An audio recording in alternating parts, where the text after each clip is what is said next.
Kaya narito na po tayo sa pinakamalagang yugtuan natin pong gawain. Ito po ang pagkikinig ng salita natin pinakamamalapis. Kaya inanyahan ko po kayo tumayo bilang pagbibigay galang sa salita natin pinakamamalapay sus na dadalhin po natin mangaral ang ating beloved preacher, beloved Brother Hill Cruz. Palakpakan po natin ating pinakamamalapay sus. Amen. Praise the Lord. God bless you, beloved Preacher Bob Pomansano. At tayo po muna mag-asap pong dumalangin sa ating pinakamamahal na Panginoon upang tayo patuloy na patnubayan, gabayan ang ating dakalan sa buhay and poesya. Opo, dakilang mapagpalang amang banal sa langit, sa makapangyarihang pangalan mo, aming pinakamamahal na Panginoon sa Kristo, na pagbubuk ng mga biyaya sa bungang panalangin na aming tiniliberal o Noble Pastor Evangelist or Medal and Papa God. Minsan pa kami nagkupunit ka pasalamat sa bawat yugto na aming panalagawan, pinagpalitan ng isang sa iyong patuloy na pagkilos sa aming kalagitnaan, patuloy ko na sa amin sa tutuwin na, O Diyos, subalit bago po yan, bisa pa kami buong pagpapakumbaba, himi ng kapatawaran sa lahat ng aming nagawang pagkukulang, pagkakasala, pagsalan sa barakalooban, patawaran bawa sa amin, O Diyos, hallelujah, at sa bahaging ito na pagdala ng Ebanghelyo ng kaligtasan, tunay sa kanang akin, wala po akong magagawa, mahal na Panginoon Jesus. Ikaw po ang maglagay ng mga tamang salita sa aking bibig, doon ng spiritual para at simpleng kabaraan namin tindihan na aming iniibig ng mga baguhan, mga bisita matatihan, mga sa aming blood because viewers, sa aming samot panalangin sa makapangyarihang pangalan ni Jesus at aming pinagkakaisang sinasaway ang lahat ng hadlang ng kaway, demons of hinders that doesn't believe, cast out from us and bind the power of darkness and anoint the word, Lord. In this season we pray. Amen, amen. Hallelujah. Praise the Lord. Everybody praise the Lord.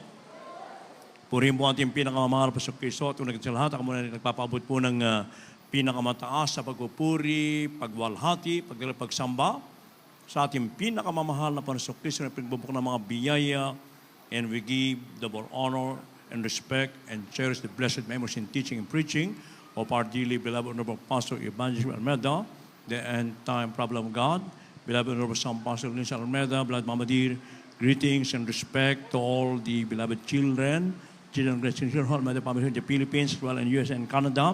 Sa lahat ng mga inibig ng mga kapamanggawa, mga kapatiran, sa lahat ng inibig ng mga bisita dito ngayon, sa ating beloved webcast viewers throughout the world, a pleasant evening and welcome to the royal family of God. Amen. Everybody praise the Lord. Beloved sons of God, as true children of our loving God, we should not forget to give our highest thanksgiving to our loving God. Kinakailangan, huwag natin kakalimutan, pasalamatan ang ating mahal na Panginoon sa lahat ng mga magagandang bagay na ginawa sa ating buhay.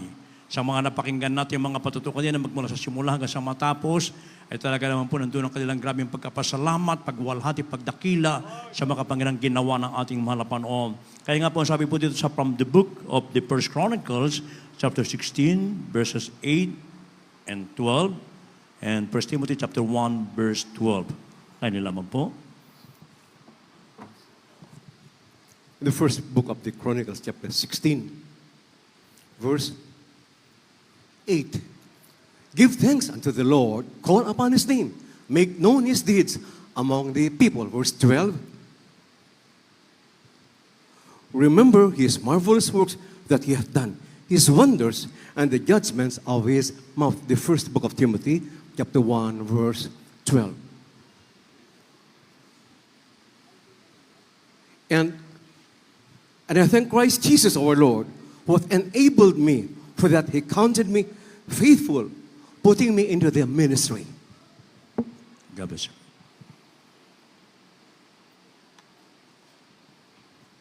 Dito po sa unang Kronikang Kapitulo 16, versikulo 8, talon sa 12. O kayo magpasalamat sa Panginoon, magsitawag kayo sa kanyang pangalan, ipakilala niyo sa mga bayan ang kanyang mga gawa.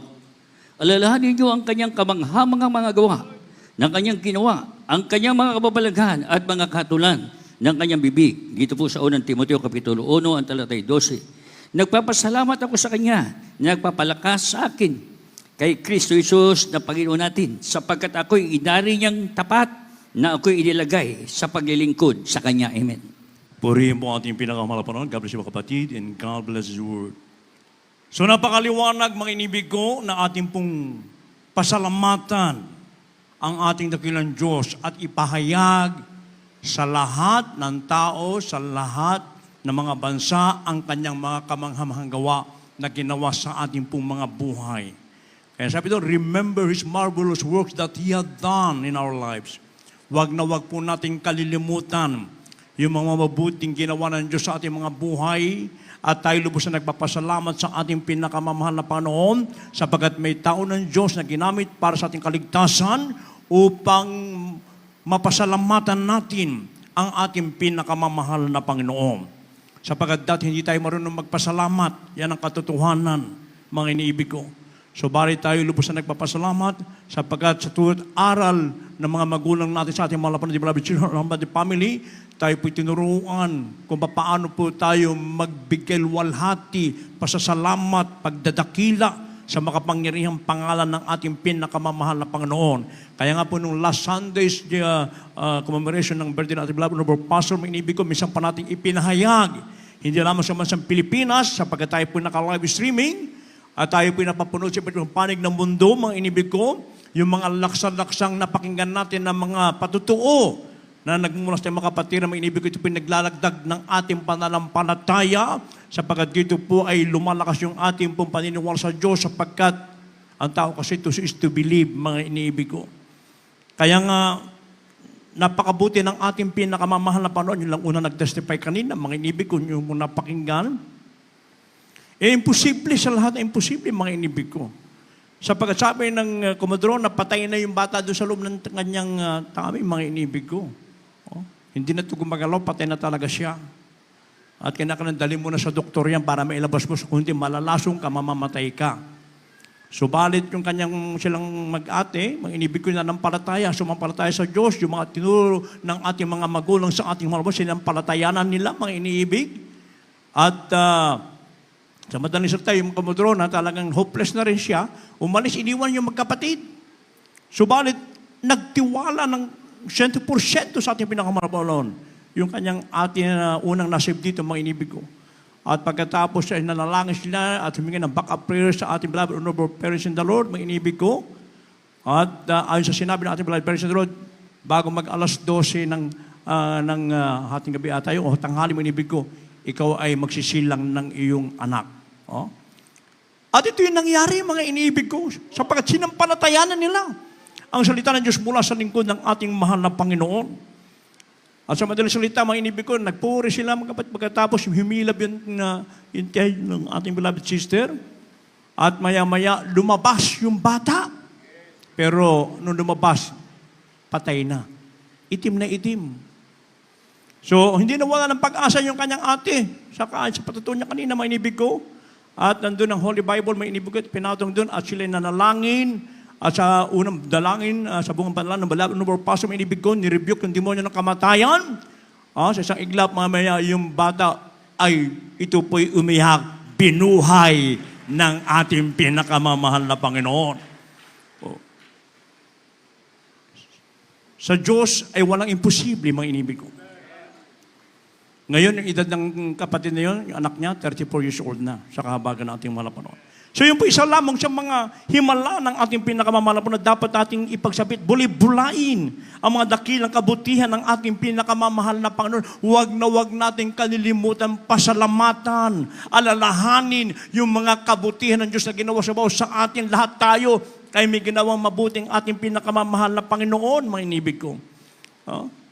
Kaya nga kung tayo may nakapagpapasalamat, hindi yan saganang atin sapagkat ang Diyos mismo ang naglalagay sa atin kung bakit tayo nakapagpapasalamat, mga iniibig. Kaya sabi ng banal na kasulatan na dito ay, sabi niya, nagpapasalamat ako sa Kanya na nagpapalakas sa akin kay Kristo Jesus na Panginoon natin sapagkat ako'y inari niyang tapat, ako'y inilagay sa paglilingkod sa Kanya. So Diyos din pala naglalagay sa atin. Kung ano man ang kinalagyan natin ngayon, kung bakit tayo nakapagpapasalamat, hindi saganang atin para wala tayong may pagmalaki, mga inibig ko. Kaya in lahat ng ating ginagawa, mga inibig ko, ito ay nagmumula sa ating pinakamalapanoon. Pag tayo po ito matalim, ay sinasagawa lamang natin ang lahat ng kanyang banal na kalooban. Mararanasan natin yung signs, wonders, and miracles na sinasabi ng banal na kasulatan. Subalit may babala din ang banal na kasulatan, mga inibig ko, nang dahil sa kasalanan ng tao na nagagawa, mga iniibig, ay Hindi na magawang magpasalamat ng tao. Ang nangyayari tuloy, sila humihiyaw, sumisigaw. Ano po sabi dito sa Jeremiah chapter 30, verse 15? Kaya lamang po. The book of the prophet Jeremiah, chapter 30, verse 15. Why criest thou for thine affliction? Thy sorrow is incurable for the multitude of thine iniquity, because thy sins were increased. I have done these things unto thee. God bless you. Dito po sa aklat ng Jeremias, Kapitulo 30, talatay 15. Bakit ka humihiyaw ng dahil sa iyong sakit? Ang iyong hirap ay walang kagamutan. Dahil sa kalakhan ng iyong kasamaan, sapagkat ang iyong mga kasalanan ay dumami. Aking ginawa ang mga bagay na ito sa iyo. Amen. God bless you. Praise the Lord. So napakaliwanag mga inibig ko, dahil po pala sa laki ng kasamaan na nagawa ng tao, hindi na niya magawang magpasalamat sa ating malapanong, kundi bagkus, dahil sa dumami ng dumami ang kanyang kasalanan na nagbunga ito ng karamdaman, mga inibig ko, kaya siya sumisigaw ngayon sa kanyang karamdaman, sa kanyang mabigat na problema, sa lahat ng mga kanyang sularin na kanyang dinaranas, mga inibig ko, yun ang tao ngayon, mga iniibig ko. Subalit tayo lubos na nagpapasalamat, sapagkat merong mga tao ng Diyos na ginamit sa atin upang tayo turuan kung paano po tayo magbigay walhati pasasalamat at lagi nating alalahanin, bubulay-bulay natin yung mga ginawang mabubuting gawa ng Diyos sa ating mga buhay. Huwag na huwag natin kalilimutan yan. Ipahayag mo yan, ipatutuo mo yan sa mga sinumang taong makakausap mo na dito sa Jesus Miracle International Ministry ay meron Diyos na dakila, meron Diyos na nagpapala, meron Diyos na nagbabago at meron Diyos na magbibigay sa iyo ng buhay na walang hanggang. Purihin pong ating pinakamamahal na Panginoon. Ngayon, mga kapatiran natin, di ba dati, may mga psoriasis. Pag nag-aalis sila ng damit, sumisigaw sila sa sakit, hihiyaw, sa sakit. Oh? Grabing talagang yung amoy ba? Oh? Pag sumakay nga ng sasakyan, nagtatakbuhan yung mga, sabi, dalawa na lang, pasahero, pag sakay na magkapatid, pulasan yung mga tao kasi nga yung hindi na makayanan ng amoy. O arkilhain na lang ng kanyang kapatid yung at dinala sa gawa ng mga panahon at nung sila po tumanggap sa ating sa buhay, pinagaling ng ating pinakamahal panahon. Hindi na siya sumisigaw, hindi na sumiyaw sa sakit, kundi nagpapasalamat na meron Diyos na nagpapagaling, mga iniibig ko. Kaya kailanman ang Diyos ay hindi magkakait ng mabubuting bagay sapagkat siya yung araw kalasag. Siya yung Diyos na pag ikaw'y magtiwala, lalakad ng matuwid sa kanyang harapan, hindi siya magkakita ng mabuting bagay. Ano po sabi dito sa Psalms 84, 11 and 12? Kaya nilaman po. From the book of Psalm chapter 84, verses 11 and 12. For the Lord God is a sun and shield. The Lord will give grace and glory. No good thing will he withhold from them that walk uprightly. O Lord of hosts, blessed is the man that trusteth in thee. God bless you po. Mga awit, Kapitulo 84, versikulo 11 at 12. Sabagat ang Panginoon Diyos ay araw at kalasag, ang Panginoon nagbibigay ng biyaya at kaluwalhatian. Hindi siya magkait ng anumang mabuting bagay sa nagsilakad ng matuwid. O Panginoon ng mga hukbo, mapalad ang tao na tumitiwala sa iyo. Amen. Purihin ang ating pinakamamahal na Panginoon. Lahat po tayo ay nagkamit ng pagpapala na nagmula sa Diyos. Sapagkat ang Panginoon, siya yung ating kalasag, siya yung araw, siya yung liwanag, siya yung nagbibigay sa atin mula sa kadiliman, dinala tayo sa kaliwanagan ng ating mga napanoon. Ganyan tayo iniibig ng ating pinakamamahal. At kailanman, hindi siya nagkait na mabubuting bagay, siya nagsisitiwala sa Kanya. Kung maalala niyo po yung patutuo ng last Sunday, yung may nag-translate na kapatiran natin sa parte ng Cagayan Valley yata, Isabela. 2 years siyang buntis. So sa madaling salita, mga inibig ko, hindi pa sila nakakilala sa ating mahal na panahon ng mga panahon na yon. At talaga namang sabi ng doktor, wala namang nakikitang bata. Parang tubig lang. So sa madaling salita, mga inibig ko, nakakilala sa ating pinakamahal na panahon. sa kanilang pagdalo sa gawain doon sa parte ng Isabela o Cagayan, mga inibig ko, ay nagkaroon sila ng pananampalataya, mga inibig. So, sa madaling salita ay isang araw, humilab ang tiyan nung beloved sister. Eh, yung brother natakot. Di po ba yung patutuwa niya kanong Sunday? Na inakala niya, sa takot niya, pumunta rin sa nanay ng magulang ng babae. O bakit mo iniwan yung asawa mo? Sabi mo, humihilab ng tiyan. Yung mga anak, paano nga mga anak, baka mamaya tiyanak ang lumabas. Sabi niya. E pagkatapos may inibig ko, pagbalik nila, nakapanganak, nilabas. Biglang yung sinabi ng doktor na to, biglang ginawang bata ng ating pinakamamahal na Panginoon. At 8 hours, mga inibig ko, ha? Hindi pa naalis yung puso, dinala sa ospital. Pagdating sa ospital, meron pa isa uling lumabas. Kambal pala yung mga ginawang bata na malapanood, mga inibig ko. At sa patutunan nila nung Sunday, 5 years old na, yung magkampatid na kambal, lalaki at babae. So ganyan magpala ating pinakamamahal na Panginoon. Kaya kailangan hindi nagkait na mabubuting bagay ang dakilang Diyos. Magtiwala ka lamang, lumakad ka lamang na matuwid sa harapan ng ating pinakamamahal na Panginoon. Ngayon, ano ang pinagagawa ng ating dakilang Diyos sa buhay na dapat natin gawin upang patuloy tayong makapagpasalamat, upang patuloy natin mawalhati ang mga dakilang kapangyarihan ng ating pinakamamahal na Panginoon? Ano po sabi po dito sa banal na kasulatan? Dito po sa Colossians chapter 3, verses 16, 17, and Hebrews 13:7. Kindly po. The book of Colossians chapter 3, verses 16 and 17. Let the word of God, let the word of Christ dwell in you richly in all wisdom, teaching and admonishing one another in psalms and hymns and spiritual songs, singing with grace in your hearts to the Lord. And whatsoever you do in word or deed, do all in the name of the Lord Jesus, giving thanks to God and the Father by Him. The book of Hebrews chapter 13, verse 7. Remember them which have the rule over you, who have spoken unto you the word of God, whose faith follow, considering the end of their conversation. God bless you po. Dito po sa Aklat ng Kolosas, Kapitulo 3, at talata po'y 16 at 17. Manahan nawang sagana sa inyo ang salita ni Kristo. Ayon sa buong karunungan, kayo'y magturuan at magpaalalahanan sa isa't isa sa pamagitan ng mga salmo at ng mga himno at mga awit na ukol sa Espiritu, na magsiawit kayong may biyaya sa inyong puso sa Diyos. At anumang inyong ginagawa, sa salita o sa gawa, gawin ninyong lahat sa pangalan ng Panginoong Hesus, na nagpapasalamat kayo sa Diyos sa pamamagitan niya. Dito po sa aklat ng Hebreo, Kapitulo 13, ang talata po'y 7.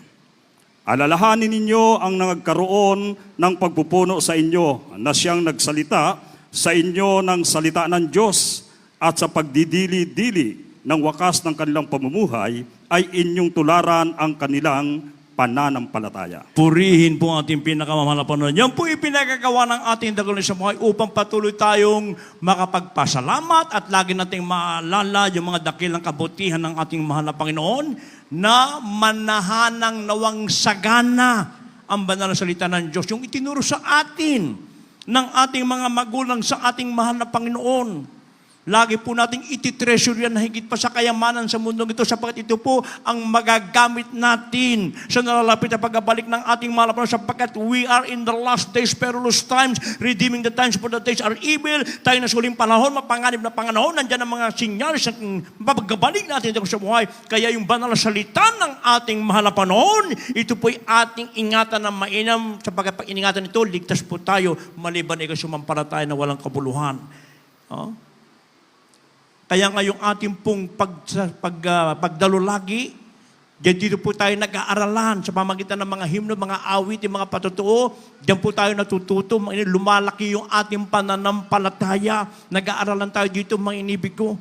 Sa ating mga napapakinggan, nadagdagan yung ating faith, mga inibig ko. At sabi ng Banal na Kasulatan, remember, laging ating alalahanin yung kumandili sa atin nagpagal ng ating mga kaligtasan, mga inibig ko, upang tayo mailapit na walang dungis kapintasan sa harapan ng mga at tularan natin yung kanilang pananampalataya. So, praise the Lord. Upang patuloy natin mapasalamatan, mawalhati ang dakilang kapangyarihan ng ating pinakamamahal na Panginoon. Kaya nga napakabuti ng ating dakilang Diyos sa buhay. Sa mga napakinggan natin patutuo kanina, iiyak ka sa grabing kagalakan, mga inibig ko, kung paano ang mahal na Panginoon ay patuloy na tayo kailanman hindi iniwan, hindi tayo pinabayaan. Ano mang mga problema ating kinakarap, ano mang mga pagsubok, karamdaman man yan, mga inibig ko, mga aksidente man yan, nandyan lagi ang kamay ng Diyos na hindi imigsi, mga inibig ko. Maglingkod lamang tayo ng tapat sa ating pinakamamahal na Panginoon. Pero praise the Lord. Kaya tularan natin ang kanilang panampalataya. Lagi natin silang alalahanin. Kaya kung may ilang detractors na nagsasabi niya, bakit inaalala niyo pa? Tayo talaga alalahanin natin. Lahat nga ng mga heroes of the Bible sa nandito, inaalala natin Ang ating minamahal ginagalang na beloved parents of the Lord, minibig ko, kasama natin, nakita natin ng mga mata natin, yung mga himala sa atin mismo, naranasan natin, nakita natin ang dakilang himala ng ating pinakamamahal na Panginoon. Praise the Lord. At pag nagawa mo yung kapatid, ang pangako ng ating mahal na Panginoon, napakagandang pangako ng ating dakilang sa buhay, bibigyan ka lagi ng pagtatagumpay ng Diyos. Last verse, dito po sa 1 Corinthians chapter 15, verse 57. Mga darba mawit, manunugtog. The first book of the Corinthians, chapter 15, verse 57. But thanks be to God, which giveth us the victory through our Lord Jesus Christ. God bless you po. Unang mga taga-Korinto, Kapitulo 15, versikulo 57. Darawat salamat sa Diyos na nagbibigay sa atin ng pagtatagumpay sa pamagitan ng ating Panginoong Hesukristo. Purihin ang ating Diyos. Palakpak man natin pinamahin ng palakpak lang. Purihin natin Diyos sa buhay. So ang ating dakilang Diyos ang nagbibigay ng pagtatagumpay. Kaya marapat lamang natin siyang pasalamatan lagi, mga inibig ko. Napakinggan natin yung patutunan ng ating beloved sister kanina. Sa Japan, mahigpit po na bansa yan, mga inibig ko. Batas ay batas talaga sa kanila, mga inibig. At talaga naman pong nakulong pansamantala yung kanyang papa. At talaga naman pong hindi na rin sila maaring makababalik doon, maging blacklisted na sila ron, mga iniibig. Subalit anong himala ng ating pinakamamahal na Panginoon? Hindi lang niya nabanggit, mga inibig ko, yung isang mataas na opisyal pa ng gobyerno ng Japan ang nagbigay ng sila yung ma-release, mga inibig ko. At sila po'y nakauwi ng payapa sa bansang Pilipinas. At napakinggan natin kanina, bumalik pa sila roon. Imposible, di po ba? Kasi blacklisted ka. Pero sabi ng kanyang papa, paano natin mapapatunayan na yung kabutihan ng Diyos, paano natin mapapasalamatan ng kanyang kapangyarihan kung hindi natin subukan pumunta uli. O pagpunta roon, mag-inibig ko sa kanya nga, wala nang interview sa kanya. Yung kanyang anak na nag-testify kanina, saka yung mami niya, mayroon pang question. Pero sa kanya mismo, na nakulong doon, wala. Ganyan magpala ang ating pinakawalan. Ibig sabihin, talagang andun yung pagtatagumpay. Magtiwala lamang po tayo, sumampalataya sa ating nagsang Diyos sa buhay. Kaya yung turot aral na iniwan sa ating mga magulang sa mga, i-treasure po natin yan. Panghawakan po natin, may inibig ko. Kaya sabi ng banal kasulatan, may inibig, give thanks unto the Lord. Make known all His deeds among the people. Ating ipakilala at lagi nating alalahanin yung mga kamanghamang gawa na ginawa ng Diyos sa ating mga buhay. Tayo po lahat tayo tumayo, mga inibig ko.